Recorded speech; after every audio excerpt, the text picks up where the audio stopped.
Waalaikumsalam. Assalamualaikum warahmatullahi wabarakatuh.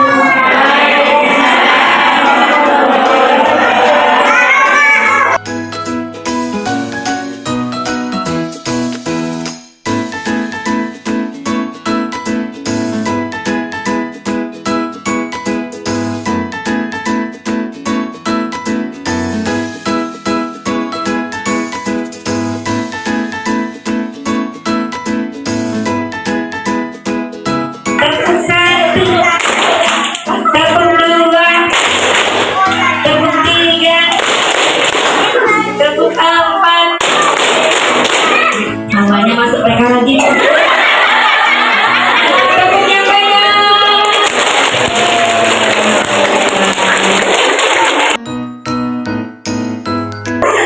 Tepuk pagi, siang, sore, pagi, siang, pagi, malam.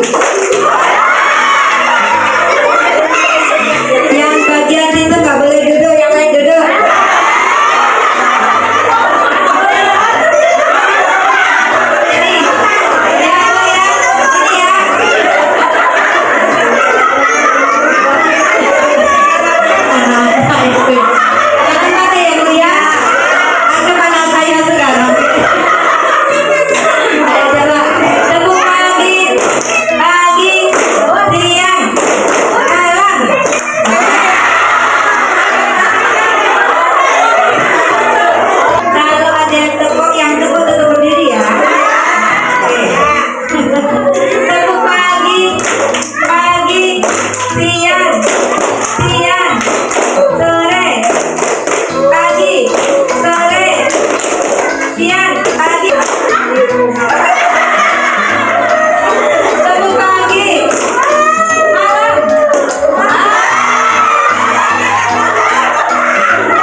Pada pagi hari ini saya dipertemukan mama-mama hebat dan anak-anak hebat yang insya Allah nanti menjadi anak-anak yang pemimpin di dunia ini kelak ya, yang menjadi pemimpin yang solih-solihah, yang bisa membawa kemajuan bangsa kita dan juga bagi jasa bangsa dan negara. Anak-anak yang hebat bermula dari orang tua yang semangat belajarnya, semangat mengasuhnya, tidak kenal lelah dan putus asa menghadapi berbagai macam problematika kehidupannya. Dia adalah orang tua yang tangguh, menghadapi apapun dia tetap sabar dan kuat, sehingga nantinya insya Allah anak-anak kita menjadi anak-anak yang kuat juga. Karena melihat sih kami lihat orang tuanya mencoba sih kami coba orang tuanya. Kalau mama itu mama ayah nggak ada ayahnya. Harus senang belajar. Orang yang kuat itu bermula dari senang belajar.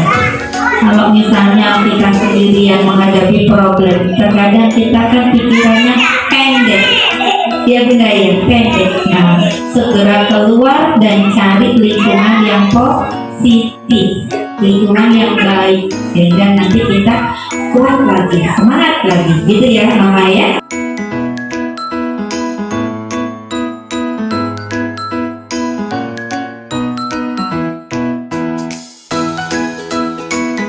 Karena kesempatan orang tua tahu informasi tentang sekolah, tentang anaknya di sekolah, pada waktu ada rapat, pada waktu ada pertemuan wali murid dengan gurunya, gitu ya main.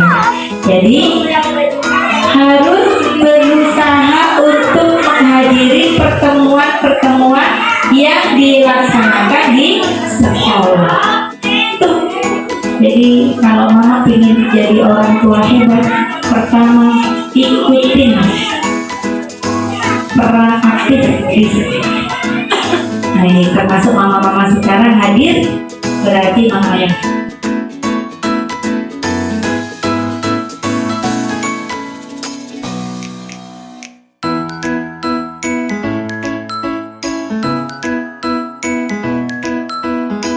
orang tuanya sudah sepuh tidak mau makan, dipukul sama anak. Kenapa? Karena dulu mamanya waktu ngasih makan anak, anaknya nggak mau makan, dipukul. Dibales. Itu refleks. Refleks artinya apa? Apa yang dilakukan oleh orang tua itu adalah teladan, contoh, cerminan yang dia masuk dalam rekamannya. Dan nanti ketika dia punya anak, dia akan mengikuti jejak orang tuanya ketika mendidiknya. Coba mama suka dipukul nggak dengan mamanya dulu? Sering? Anaknya sekarang sering dipukul nggak? Itu namanya ilmu warisan ya. Bagus apapun kalau nggak dicolokin kan nggak hidup ya. Kalau nggak ada baterainya nggak bisa hidup ya pun. Anak-anak itu ada baterainya. Bagaimana dia nurut sama kita, baterainya itu ada 4 tuh. Ingat ya. 1. Kasih sayang. Kalau mama menyuruh anak-anak dengan penuh kasih sayang, kira-kira nurut nggak? Nah, tolong mama ambilin sendok nak. Nurut nggak mama? Nurut. Kalau seandainya nggak nurut, pasti anak itu lagi sibuk apa? Ya, nggak lihat HP, nggak apa gitu, karena nggak fokus. Tapi kalau dia minta tolong, mama pinter, pasti mau. Yang kedua, baterainya anak itu dipeluk. Jadi tadi kasih sayang dengan kata-kata ya. Yang kedua dengan sentuhan, dipeluk, dielus. Kalau mama punya anak yang marahan, yang susah diatur, sering dielus ini. Karena otak anak ini ada yang namanya otak yang kritis, yang susah dikendalikan. Nah, caranya mengendalikan dengan mengelus. Orang dulu kan sering begini ya, mengelus. Nah, lihat misalnya anaknya teriak-teriak, mungkin baterai melusnya kurang gitu. Dipeluk, dianggur, atau bubuknya lupa saya mulai tadi malam bubuknya nggak dikelonin sama bapaknya. Datengin anaknya itu ya. Jadi itu ya bunda ya. Yang ketiga, baterai anak itu adalah waktu.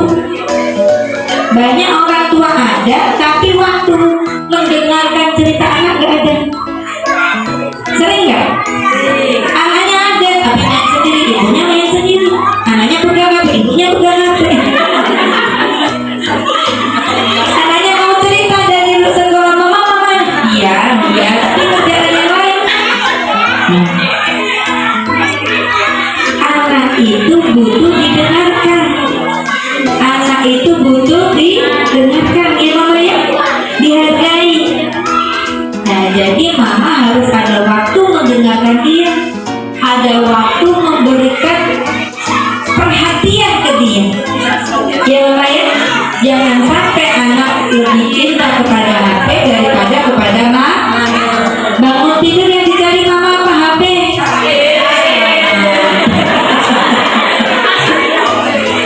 Ini PR buat mama ya, jangan sampai anaknya lebih cinta kepada HP. Saya bilang ini setan gepeng. Ya. Yang selanjutnya, anak butuh apa mama? Butuh pujian, reward ya. Kalau anaknya baik, misalnya dalam 1 minggu ini anaknya sekolah full, ngajinya mau, sudah mau sholat misalnya, mama harus ajarin sholat ya anak-anak ya. Jangan anggap anak-anak ini masih kecil. Anak yang segini ini diajarin sholat, insya Allah kedepannya udah gak sulit mama ya. Mama ngajarin anak sholat sudah besar, sama ngajarin anak masih kecil lebih cepat di waktu kecil. Maksudnya ya, kalau besar paling dia hanya tahu sholat itu adalah suatu kewajiban. Tapi kalau masih kecil, sholat itu sebuah kebiasaan. Jadi kalau dia tidak sholat gak enak. Seperti anak yang dibiasakan mandi pagi, awalnya kan tuh Tapi kalau dia sudah terbiasa mandi pagi, walaupun tidur dia minta mandi karena dia sudah biasa bersih. Sholat pun demikian. Kalau mama menjadi kebiasaan dia sholat, dia tidak sama seperti dia tidak bermain. Seperti itu. Jadi jangan ajarkan anak kamu kalau nggak sholat dosa loh. Nah itu bikin anak takut. Jangan kasih nasihat guys. Soalnya kalau sudah ngantuk pasti fokus pada ngantuknya dia budaya. Tapi ketika anak itu tidur matanya agak melek, liar-liar, itu mama boleh kasih doa dan nasihat. Anak soleh, besok lagi sekolah. Kalau di sekolah aku sama mama, aku sama bunda dan lain-lain. Kasih nasihat. Itu jauh masuk ke memori. Kayak anak yang sedang dihipnotis itu. Jadi karena dia mulai di bawah sadar, otak kritisannya mulai menurun. Itu mudah sekali dikasih nasihat. Tapi kalau masih rewel mau tidur, jangan kasih nasihat, tambah marah. Ya udah ya. Kemudian jangan kasih nasihat ketika anak lapar. Ya, kalau anak lapar, udah tadi sudah makan kok minta lagi.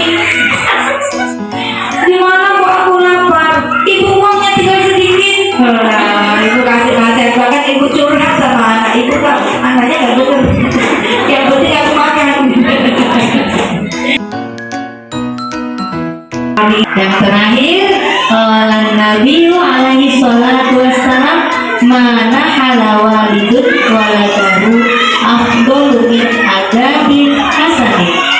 Ya, Nabi SAW bersabda, tidak ada pemberian seorang ayah untuk anaknya yang lebih utama daripada pendidikan tata krama yang baik. Jadi warisan yang paling berharga dari ayah ibunya adalah dengan pendidikan yang baik. Ya, gitu ya mama ya. Ini masalah anak ini. Anak saya itu malah yang pertama itu agak sering nangis gitu. Sering marah-marah gitu. Saya kelas 2 MTS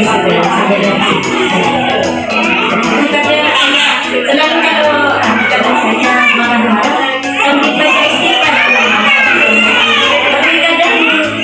Tapi kadang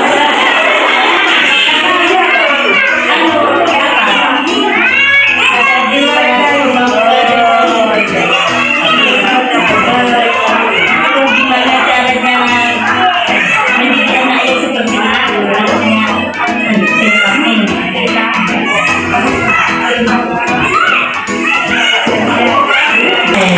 saya yakin mama semua ada masalah tapi pilih pulang.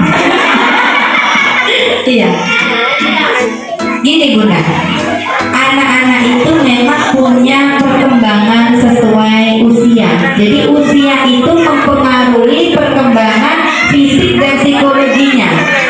Ya, misalnya anak kecil-kecil ini secara fisik dia mulai pintar lari, fisik motoriknya berkembang dengan baik ya, dibanding masa balita yang sebelumnya. Secara psikologi anak ini sudah mulai berani ya, berani mengucapkan apa yang dia lihat, berani mengkritik apa yang dia tidak setujui, sehingga orang tua melihat anaknya bagaimana perkembangan dirinya ya, bukan apa perkembangan dirinya mulai bisa mengungkapkan perasaannya. Masa SMP itu masa remaja, di mana masa remaja itu anak sudah mulai kritisnya jalan. Sesuatu yang dia lihat terkadang berbeda dengan apa yang dia pahami. Misalnya peraturan di sekolah, kebiasaan di sekolah, berbeda kebiasaan di rumah. Contoh ya, di sekolah dilarang merokok. Contoh, di rumah bapaknya merokok. Nah, itu kan berbeda. Akan menimbulkan anak kritis, komplain, melawan terhadap orang tua. Misalnya di sekolah dia melihat teman-temannya bawa sarung banyak, sementara dia tidak punya sarung banyak.